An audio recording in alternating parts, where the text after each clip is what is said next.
मिथुन राशि आज राति 3:42 तुम परिवारर केही जणे विदाय देबे।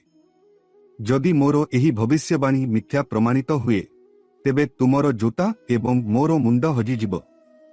बंधुगण, मु आज जेउ भविष्यवाणी करिबाकु जाउछि सेथिरे गोटिए भी शब्द साधारण नुहे।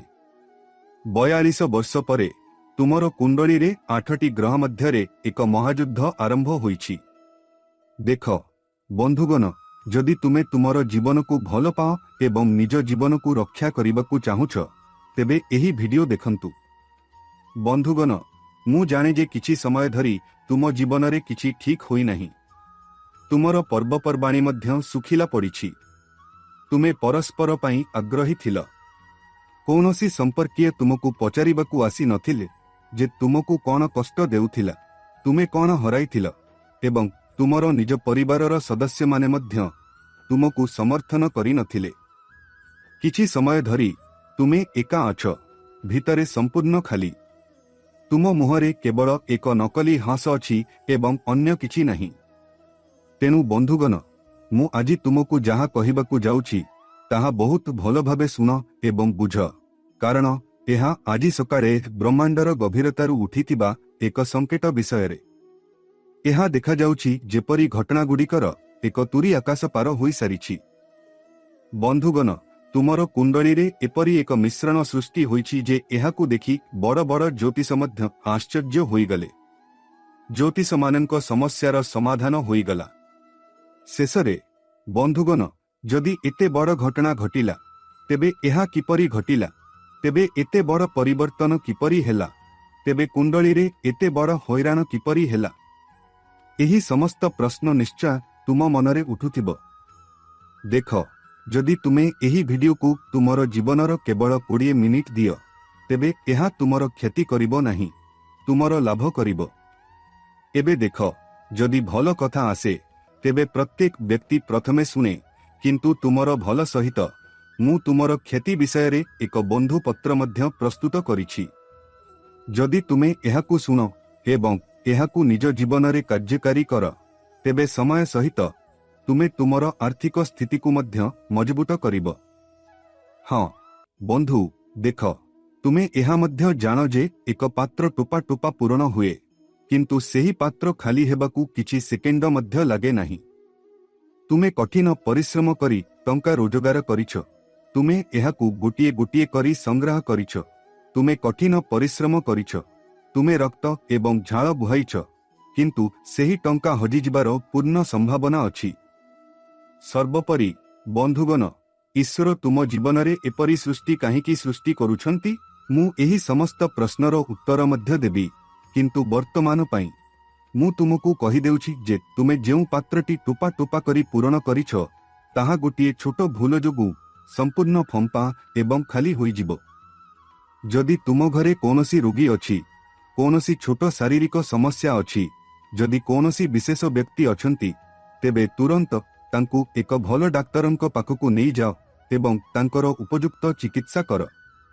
कारण बंधुगण, वर्तमान तुमर कुंडली रे रोग नामक एक जोग सृष्टि हेउछि जहाँ शरीर को संपूर्ण भावरे कबलित करी सीधासलख शरीर को आक्रमण करे एवं सेही जोग शनि एवं मंगल ग्रहर। देख, शनि तुमको तुमर कर्म पाई दंड देउछि, मंगल तुमको तुमर कर्मर अग्नि रे जलाउछि। हाँ बंधुगण, तेनु देख, मु तुमको कहि देउछि जे वर्तमान तुमर कुंडली रे एपरि एक चांडाल जोग सृष्टि हेउछि जे तुमे कांदिबाकू बाध्य हेबो। तुमे न चाहिले मध्य कांदिबाकू पड़िबो एवं केही तुमर लुह पाखरे पहुंचिबाकू आसीबे नाही। किंतु बंधुगण, मु तुमको सबुबेले गोटिए कथा बुझाई देइछि जे भगवानंक घरकू विलंब हेउछि, किंतु अंधार नुहे। जेतेबेले आमे काहाकू ठोकू ठोकू किंबा खराप करू तेबे भगवान निश्चित भावरे सेही दंड पाई आमको दंड दियंती। देख बंधुगण, वर्ष वर्ष धरी तुमर कुंडली रे नीरव थिबा ग्रह माने आजी हठात देखा देले। सेमानंकर गति परिवर्तन होईछि। जेपरी एक सोईथिबा सिंह हठात जाग्रत हुए एवं जंगल रे पवन परिवर्तन हुए, सेहीपरि तुमर भाग्यर पवन परिवर्तन हेबाकू जाउछि। बंधुगण, देख, ଏକ ଝଡ଼ ଆସିବ, ଏକ ଝଡ଼ ଯାହାକୁ ତୁମେ ମୁକାବିଲା କରିପାରିବ ନାହିଁ। କାରଣ ଏହି ଝଡ଼ରେ ତୁମେ ଏକା ନୁହଁ, ତୁମର କୁଣ୍ଡଳୀର 9ଟି ଗ୍ରହ ମଧ୍ୟ ଏହି ଝଡ଼ରେ ତୁମ ସହିତ ଠିଆ ହୋଇଛନ୍ତି। ବନ୍ଧୁଗଣ, ପ୍ରାୟତଃ କୁହାଯାଏ ଯେ ସୂର୍ଯ୍ୟ ଅନ୍ଧାର ରାତି ପରେ ହିଁ ଉଦିତ ହୁଏ, ଏବଂ ଏହି କଥା ଆଜି ତୁମର ଜୀବନରେ ସତ୍ୟ ହେବାକୁ ଯାଉଛି। ଅର୍ଥାତ୍ କିଛି ସମୟ ଧରି ତୁମ ଜୀବନରେ ଅନ୍ଧକାର ଦେଖାଦେଇଛି। ଦୁଃଖ, ଯନ୍ତ୍ରଣା, ଦାରିଦ୍ର୍ୟ, ରୋଗ ଏବଂ କଷ୍ଟ, ଏସବୁ ଜିନିଷ ତୁମ ଜୀବନରୁ ଦୂର ହେଉନଥିଲା। ଗୋଟିଏ ସମସ୍ୟା ଶେଷ ହେବା ମାତ୍ରେ ଆଉ ଗୋଟିଏ ଲଗାତାର ଆସୁଥିଲା। କେତେବେଳେ ତୁମେ ତୁମର ପିଲାମାନଙ୍କ ଖୁସି ପାଇଁ କାନ୍ଦୁଥିଲ, କେତେବେଳେ ତୁମର ଆର୍ଥିକ ପରିସ୍ଥିତିକୁ ଉନ୍ନତ କରିବା ପାଇଁ, କେତେବେଳେ ଯେତେବେଳେ ତୁମେ ପରିବାରର ସଦସ୍ୟମାନଙ୍କ ମଧ୍ୟରେ ବସି ନିଜର ଭାବନା ଖୋଜୁଥିଲ। ତୁମେ ଲୋକମାନଙ୍କୁ ଟଙ୍କା ଋଣ ଦେଇଥିଲ, କିନ୍ତୁ ଯେତେବେଳେ ତୁମେ ସେହି ଟଙ୍କା ନେବାକୁ ଯାଉଥିଲ, ଲୋକମାନେ ଦେବାକୁ ମନା କରିଦେଇଥିଲେ। ତେଣୁ ତୁମ ଜୀବନର ସମସ୍ୟା କମିବାର କୌଣସି ଲକ୍ଷଣ ଦେଖାଉ ନାହିଁ। ତୁମେ ଏହା ମଧ୍ୟ ଜାଣ, ଶାରୀରିକ ସମସ୍ୟା ତୁମକୁ ପ୍ରତିଦିନ ଘେରି ରହିଛି। କେତେବେଳେ ତୁମର ପିତାମାତା ଅସୁବିଧାରେ ପଡ଼ିଛନ୍ତି, କେତେବେଳେ ଏହା ତୁମକୁ କବଳିତ କରେ, କେତେବେଳେ ତୁମର ପିଲାମାନଙ୍କୁ କବଳିତ କରେ ଏବଂ କେତେବେଳେ ବୈବାହିକ ଜୀବନରେ ଏକ ସ୍ଥିରତା ଦେଖାଦିଏ। ତୁମେ କେବେ ଭାବିଛ କି ଏସବୁ ଘଟଣା ପଛରେ କାରଣ କ'ଣ? ଏହି ସମସ୍ତ ଘଟଣା ପଛରେ କାରଣ ହେଉଛି ତୁମର ଦିନଚର୍ଯ୍ୟା, ଯାହା ତୁମେ ଜାଣତରେ କିମ୍ବା ଅଜାଣତରେ କରିଆସୁଛି। ଲୋକଙ୍କୁ ସଂଶୋଧନ କରିବା ପରିବର୍ତ୍ତେ ତୁମେ ସବୁକିଛି ନଷ୍ଟ କରିଦେଉଛ। ବନ୍ଧୁ, ଦେଖ, ତୁମ ବହୁ ବର୍ଷ ଧରି ଯେଉଁ ସଂଘର୍ଷ, ଚିନ୍ତା ଏବଂ ମନର ଅସ୍ଥିରତା ଅନୁଭବ କରୁଛ, ତାହା ଅକାରଣ ନଥିଲା। ବ୍ରହ୍ମାଣ୍ଡ ତୁମକୁ ଏକ ବଡ଼ ପରୀକ୍ଷା ଦେଇ ଗତି କରୁଥିଲେ, କାରଣ ଏହା ପ୍ରକୃତିର ନିୟମ ଯେ ଯାହାକୁ ଉନ୍ନତ ହେବାକୁ ପଡ଼ିବ ତାକୁ ପ୍ରଥମେ ପରୀକ୍ଷା କରାଯାଏ। ହଁ ବନ୍ଧୁଗଣ, ତୁମ ଜୀବନ ଏକ ସଂଘର୍ଷଠାରୁ କମ୍ ନୁହେଁ। ଆଜିଠାରୁ ଏପର୍ଯ୍ୟନ୍ତ ତୁମେ କେବଳ ତୁମ ଜୀବନରେ ସଂଘର୍ଷ ବିଷୟରେ ଶୁଣିଛ, କିନ୍ତୁ ତୁମ ଜୀବନର ପ୍ରକୃତ ସଂଘର୍ଷ ଏବେ ଆରମ୍ଭ ହେବ। ସେହି ସଂଘର୍ଷ ଯେଉଁଥିରେ ତୁମେ ଏକା ଅଛ, କିନ୍ତୁ ତୁମର ସମ୍ପୂର୍ଣ୍ଣ ପରିବାର ତୁମର ସଫଳତାରେ ତୁମ ସହିତ ରହିବ। ବନ୍ଧୁଗଣ, ତୁମେ ନିଜର ଘର ତିଆରି କରିବାକୁ ଯୋଜନା କରୁଥିଲ। ସେହି ଯୋଜନାରେ ତୁମେ ତୁମର ପ୍ରିୟଜନଙ୍କ ସମର୍ଥନ ପାଇବ ନାହିଁ, କାରଣ ଏହି ସମୟରେ ତୁମର ପରିବାରର କେହି ଭଲ ଆର୍ଥିକ ସ୍ଥିତିରେ ନାହାନ୍ତି। ତୁମର ଦୈନନ୍ଦିନ ଜୀବନ ସଂଘର୍ଷରେ ପରିପୂର୍ଣ୍ଣ ଏବଂ ଅନ୍ୟ କିଛି ନୁହେଁ। କାରଣ ତୁମେ ସେହି ବ୍ୟକ୍ତି ଯିଏ ପ୍ରତିଦିନ ରୋଜଗାର କରନ୍ତି, ପ୍ରତିଦିନ ଖାଆନ୍ତି, ପ୍ରତିଦିନ ତୁମର ପରିବାରର ପ୍ରତିପାଳନ କରନ୍ତି ଏବଂ ପ୍ରତିଦିନ ତୁମର ପରିବାରର ସଦସ୍ୟଙ୍କ ଚିନ୍ତାକୁ ଦୂର କରନ୍ତି। ବନ୍ଧୁଗଣ, ମୁଁ ତୁମକୁ କହିଦେଉଛି ଯେ ଆଗାମୀ ସମୟରେ ତୁମ ଜୀବନରେ ଏପରି ଏକ ଘଟଣା ଘଟିବାକୁ ଯାଉଛି ଯାହାକୁ ଦେଖିବା ପରେ ତୁମେ ନିଜକୁ ବିଶ୍ୱାସ କରିପାରିବ ନାହିଁ। ଏହା ଏପରି ଲାଗିବ ଯେପରି ଆକାଶରୁ ସୁନା ବର୍ଷା ହୋଇଛି। ଏବେ ବନ୍ଧୁଗଣ, ମୁଁ ତୁମକୁ କହିଦେଉଛି ଯେ ଭିଡିଓଟି ଏଠାରୁ ଆହୁରି ବିଶେଷ ହେବାକୁ ଯାଉଛି, କାରଣ ମୁଁ ଉଲ୍ଲେଖ କରିଛି ଯେ ଏପରି ଏକ ଘଟଣା ଘଟିବ ଯେଉଁଥିରେ ଆକାଶରୁ ଟଙ୍କା ନୁହେଁ ବରଂ ସୁନା ବର୍ଷା ହେବ। 9ଟି ଗ୍ରହର ସେହି ଖେଳ ଆରମ୍ଭ ହେବ ଯାହା ଆପଣଙ୍କୁ କଷ୍ଟ ଦେବ ନାହିଁ, ବରଂ ଆପଣଙ୍କ ଆତ୍ମାକୁ ସନ୍ତୁଷ୍ଟ କରିବ। ହଁ ବନ୍ଧୁଗଣ, ଏହି ଭିଡିଓରେ ଆଗକୁ ବଢ଼ିବା ପୂର୍ବରୁ ଦୟାକରି ଏହି ଛୋଟ ଭିଡିଓଟିକୁ ଲାଇକ୍ କରନ୍ତୁ ଏବଂ ମନ୍ତବ୍ୟ ବିଭାଗରେ 3 ଥର ଲେଖନ୍ତୁ, ଓମ୍ ଶନି ଦେବାୟ ନମଃ, ଓମ୍ ସୂର୍ଯ୍ୟ ଦେବାୟ ନମଃ, ଓମ୍ ହନୁମାନ ମହାରାଜ କି ଜୟ ହଉ। କାରଣ ଏହି 3 ଦେବତା ମିଶି ଆପଣଙ୍କ 9ଟି ଗ୍ରହକୁ ସମ୍ପୂର୍ଣ୍ଣ ଶାନ୍ତ ରଖିବେ ଏବଂ ଯେତେବେଳେ ଏହି 9ଟି ଗ୍ରହ ଶାନ୍ତ ହେବେ, ଆପଣଙ୍କର ଜୀବନ ମଧ୍ୟ ବହୁତ ଶାନ୍ତିରେ ବିତିବ, ଆପଣଙ୍କର ଖୁସିର ସ୍ତର ବୃଦ୍ଧି ପାଇବ ଏବଂ ଆପଣଙ୍କର ଦୁଃଖର ସ୍ତର ହ୍ରାସ ପାଇବ। ହଁ ଦେଖନ୍ତୁ ବନ୍ଧୁ, ଆପଣଙ୍କ ମନକୁ ଶାନ୍ତ ରଖିବାକୁ ଚେଷ୍ଟା କରନ୍ତୁ, କାରଣ ପ୍ରକୃତ ଖେଳ ମନରୁ ହିଁ ଆରମ୍ଭ ହୁଏ। ଆପଣ ନିଜ ଲୋକଙ୍କ ପାଇଁ ଆପଣଙ୍କ ମନରେ ସମସ୍ତ ପ୍ରକାରର ଭାବନା ଆଣିବେ। ଆପଣ ଛୋଟ ଛୋଟ କଥାରେ ଆପଣଙ୍କ ମନକୁ ଅସ୍ଥିର କରିବେ ଏବଂ ଯେତେବେଳେ ଏହି ମନ ଅସ୍ଥିର ହେବ, ଏହି ଅସ୍ଥିର ମନ ଯୋଗୁଁ ଆପଣଙ୍କୁ ଶାନ୍ତି ମିଳିବ ନାହିଁ ଏବଂ ଆପଣ ଆପଣଙ୍କ ଜୀବନରେ ଭୁଲ ନିଷ୍ପତ୍ତି ନେବେ ଏବଂ ତାପରେ ଆପଣଙ୍କ ସମଗ୍ର ପରିବାରକୁ ପରିଣାମ ଭୋଗିବାକୁ ପଡ଼ିବ।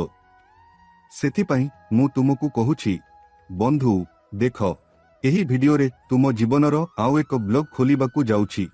ତେଣୁ ସେହି ବ୍ଲଗ ତୁମର ଦୈନନ୍ଦିନ କାର୍ଯ୍ୟକଳାପ ସହିତ ଜଡ଼ିତ ହେବ, କାରଣ ତୁମେ ଜୀବନରେ ଆଗକୁ ବଢ଼ିପାରୁନାହଁ, ତୁମେ ଜୀବନରେ କିଛି କରିପାରୁନାହଁ। ବନ୍ଧୁଗଣ, ସେହି ଜିନିଷଗୁଡ଼ିକ ତୁମର ଦୈନନ୍ଦିନ ଜୀବନ ସହିତ ବହୁତ ଜଡ଼ିତ। ଦେଖ, ତୁମେ ପ୍ରାୟତଃ ତୁମ ଚାରିପାଖରେ ଥିବା ଲୋକଙ୍କୁ ଦେଖ। ଯେତେବେଳେ କେହି ସଫଳ ହୁଏ, କେହି ତାଙ୍କ ଘର ବାହାରେ ଏକ ବଡ଼ ଗାଡ଼ି ପାର୍କିଂ କରେ, କେହି ନିଜ ଘର କିଣେ, କେହି ଏକ ବଡ଼ ଘର ତିଆରି କରେ, ସେତେବେଳେ ତୁମେ ପ୍ରାୟତଃ ସେହି ବ୍ୟକ୍ତି ପ୍ରତି ଈର୍ଷା ଅନୁଭବ କର।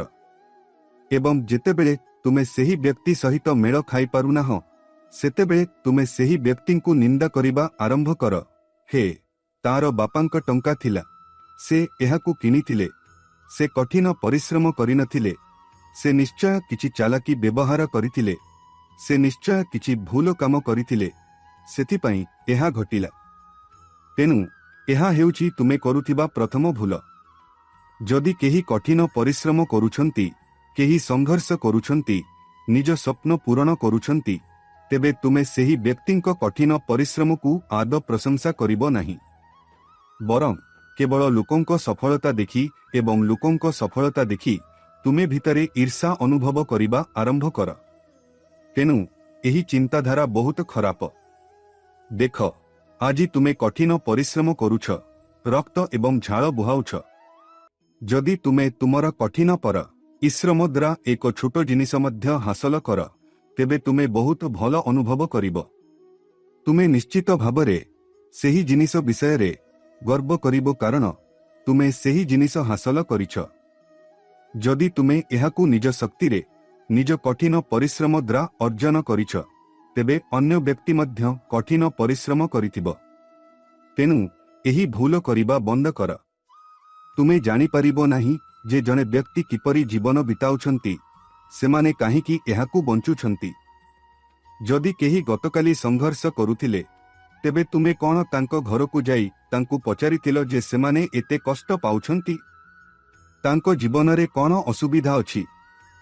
ମୋତେ କୁହ। ଯଦି ସେହି ବ୍ୟକ୍ତି ସଫଳ ହୋଇଛନ୍ତି ଏବଂ ନିଜେ ନିଜ ସ୍ୱପ୍ନ ପୂରଣ କରୁଛନ୍ତି, ତେବେ ସେହି ବ୍ୟକ୍ତି ପ୍ରତି ଈର୍ଷା କରିବାର କିମ୍ବା ସେହି ବ୍ୟକ୍ତିଠାରୁ ଦୂରେଇ ରହିବାର କୌଣସି ଅର୍ଥ ନାହିଁ। ନିଜ ଜୀବନ ଉପରେ ଧ୍ୟାନ ଦିଅ, ନିଜ ଜୀବନକୁ ସର୍ବୋତ୍ତମ କରିବା ଉପରେ ଧ୍ୟାନ ଦିଅ। କାରଣ ଲୋକମାନେ କ'ଣ କହିବେ, ତାହାଦ୍ୱାରା ତୁମେ କଷ୍ଟ ପାଇବ। ଯଦି ତୁମେ କୌଣସି ସମସ୍ୟାରୁ ବାହାରିବାକୁ ଚାହୁଁଛ, ତେବେ ପ୍ରଥମେ ତୁମର ମନକୁ ଦୃଢ଼ ରଖ ଏବଂ ତୁମର ମନକୁ ବୁଝାଅ ଯେ କିଛି ସ୍ଥାୟୀ ନୁହେଁ। କିଛି ସମୟ ମଧ୍ୟରେ ଟେବୁଲଗୁଡ଼ିକ ଓଲଟିଯିବ ଏବଂ ସବୁକିଛି ତୁମ ହାତରେ ଆସିଯିବ। ଦେଖ ବନ୍ଧୁ, କିଛି ଶତ୍ରୁ ଏବେ ଚେସ୍ ଚାଲ ଖେଳୁଛନ୍ତି, ତୁମକୁ ଘେରିବାକୁ, ତୁମକୁ ତଳେ ପକାଇବାକୁ ଏବଂ ତୁମକୁ ଫାଶରେ ପକାଇବାକୁ ଚେଷ୍ଟା କରୁଛନ୍ତି। ଶତ୍ରୁମାନଙ୍କର ଛାୟା ମଧ୍ୟ ଏବେ ତୁମ ଉପରେ ଘେରି ରହିଛି। ମୁଁ ତୁମକୁ କହିବାକୁ ଚାହୁଁଛି ଯେ ଏହି ଘଟଣା ଯାହା ଘଟିବାକୁ ଯାଉଛି, ତାହା ତୁମ ଜୀବନର ବହୁତ ନିକଟତର।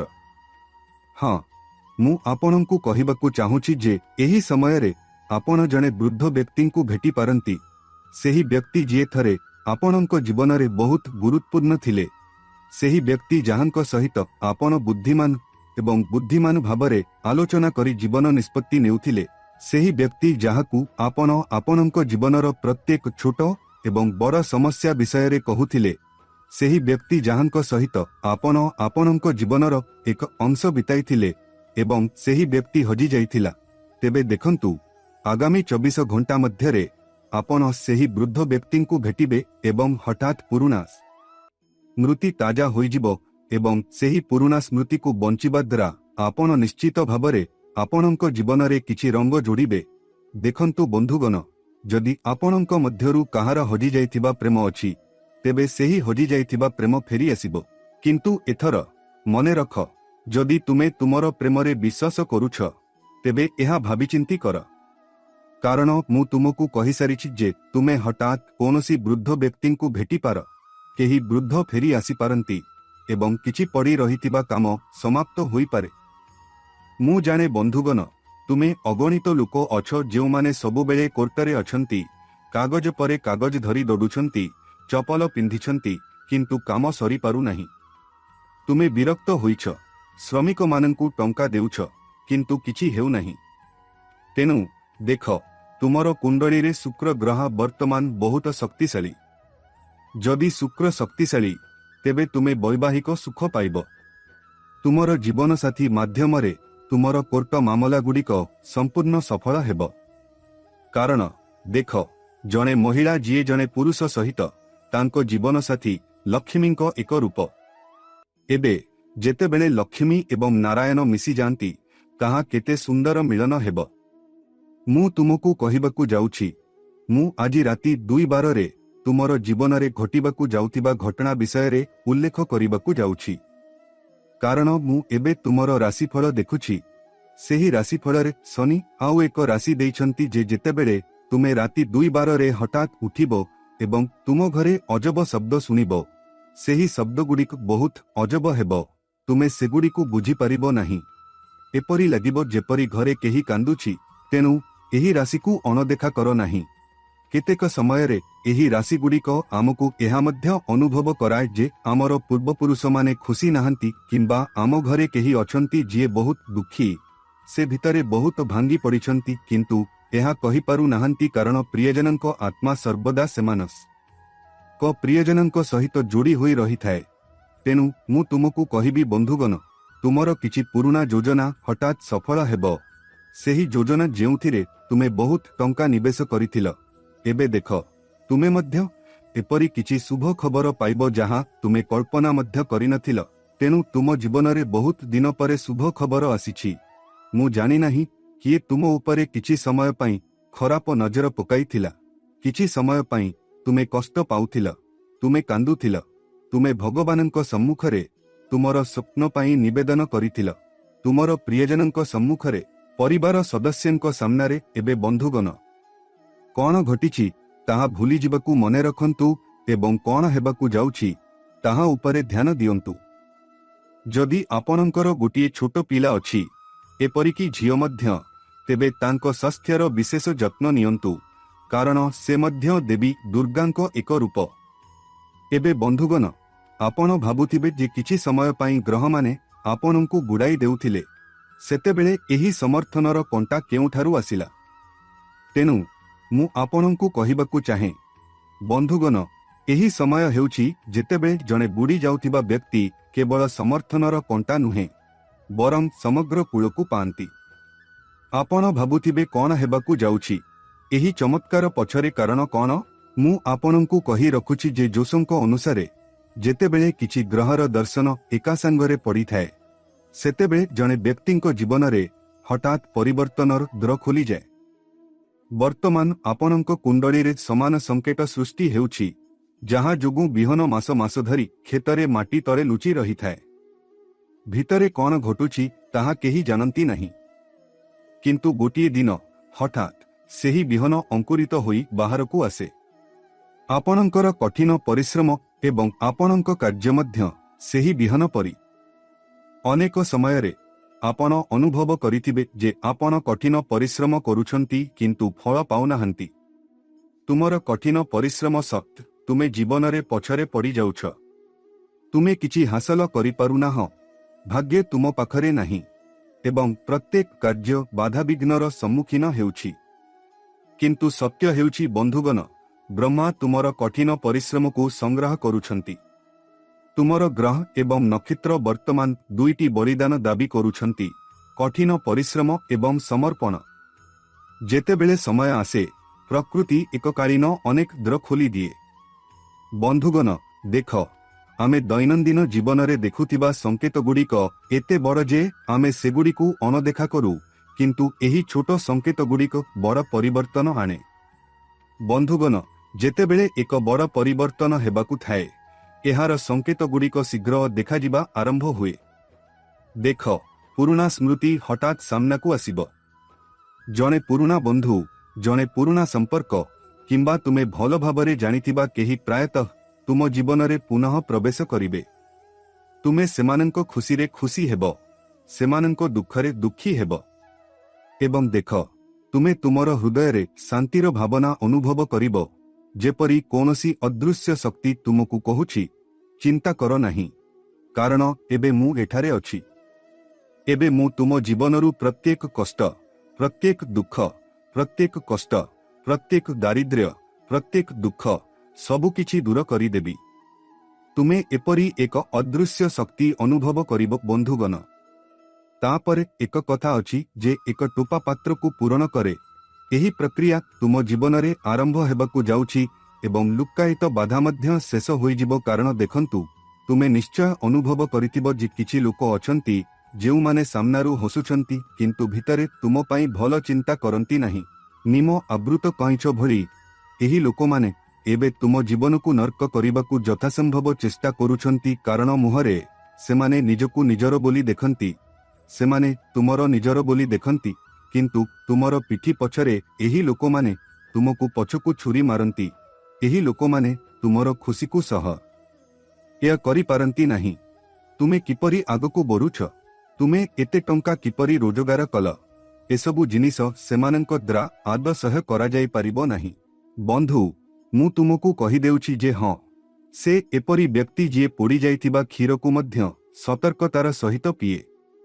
अर्थात तुमर क्षीर पोड़ी जाइथिला, किंतु एथर तुमे सतर्क रहिबा उचित। तुमर जीवन रे निश्चय समान अभिज्ञता आसीथिबो, किंतु आगामी समय रे एक विशेष ग्रह मिश्रण सृष्टि हेबो जहां एही लुक्कायित शत्रु मानकर शक्ति को दुर्बल करि देबो। जेउ माने तुमको अटकाइबाकू चेष्टा करिथिले सेमाने दिने तुमर सफलता देखि आश्चर्य हेबे। एवं देख, हठात भल खबर बंधुगण, बहुत शीघ्र तुम जीवन रे एपरी खबर आसीबाकू जाउछि जहां तुमर पाद तळु माटी खसी जाई पारे।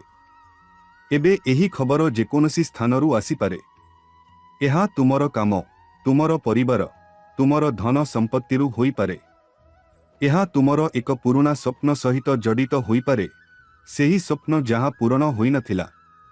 तुमे अनेक थर तुम हाथकू आसीछ किंतु केबे चाखी नाह। सेही समान खाद्य एबे तुमठारू छड़ाई नियाजिब। बंधु, मु तुमको कहि देउछि जे जेतेबेले एही खबर गुड़िक मध्यरू कोनोसी गोटिए आसीबो, तुमे भाबुथिबो जे एहा किपरि संभव, किंतु मने रख, भाग्य केवल सेमानंक पई अनुकूल हुए जेउ माने हार मानि नाहंती। देखंतु, एहा मध्य ब्रह्मांडर एक गुप्त नियम जहाकू बहुत कम लोक बुझंती। जेतेबेले जने व्यक्ति निरंतर संघर्ष करंती किंतु सकारात्मक मनोभाव बजाय रखंती, ब्रह्मांड एहार शक्ति को चिन्हि थाए। तापरे एक समय आसे जेतेबेले भाग्य हठात परिवर्तन हुए एवं एक अंधार सुड़ंग परे हठात आलोक देखा जाए। तेणु बंधुगण, मु आपनंकु कहिबाकू चाहूछि जे एही समय मध्यरे आपण किछि गुरुत्वपूर्ण कथा मने रखिबा उचित। प्रथमे आपणक मन को शांत रखंतु, कारण जेतेबेले आपणक मन शांत रहिबो सेतेबेले ही आपणक जीवन रे प्रगति पाई पथ खोलिबो।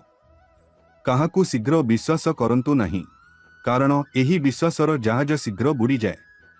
आपणक काम उपरे ध्यान दियंतु, आपण जेउ काम करिसंती ताहा उपरे निर्माण करंतु एवं सुजोग आसिले एहाकू चिन्हंतु, कारण केतेबेले एहा द्वारे धीरे ठक ठक करे। जदि आमे ध्यान न देउ तेबे एहा चली जाए। शेषरे गभीर कथा हेउछि बंधुगण, जीवन रे जहा घटे ताहा दुर्घटनावशतः घटे नहीं। प्रत्येक घटना पछरे एक कारण थाए।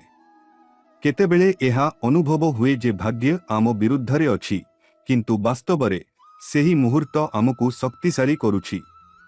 बंधुगण, तापरे एक दिन आसे जेतेबेले समग्र विष देखुथाए एवं भाग्य परिवर्तन हुए। एहा संभव जे सेही समस्त समय तुम जीवन रे आसीबाकू जाउछि।